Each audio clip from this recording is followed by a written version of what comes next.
लाडकी बहीण योजनेमध्ये मोठ्या प्रमाणावरती केवायसी नसल्याचं उघड. 81 लाख अपात्रांना वगळण्यावरती मुख्यमंत्र्यांचं स्पष्टीकरण.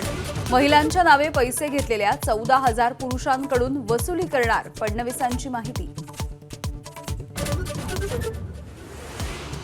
शेतकरी कर्जमाफीच्या निर्णयावरती आज मंत्रिमंडळाच्या बैठकीमध्ये निर्णय होणार. मात्र घोषणा आचारसंहितेच्या नंतर केली जाईल, मुख्यमंत्र्यांची माहिती.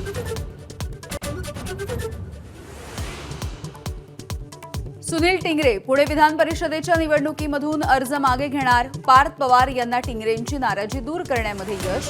राष्ट्रवादीमध्ये असलेल्या नाराजीवर अखेर पडदा. शिवसेना एकच, ज्यांना परतायचंय त्यांनी मातोश्रीवरती यावं. खासदार संजय राऊत यांचं मोठं वक्तव्य. भाजपच्या खऱ्या स्वरूपाची जाणीव झाल्यास ठाकरेंशी चर्चा करण्याचा सल्ला. अब्दुल सत्तार यांना आज मुख्यमंत्री उपमुख्यमंत्र्यांनी मुंबईत बोलावलं. बंडखोरीच्या संदर्भात होणार चर्चा, तर मुंडकं छाटण्याच्या वक्तव्यावरही जाब विचारण्याची शक्यता.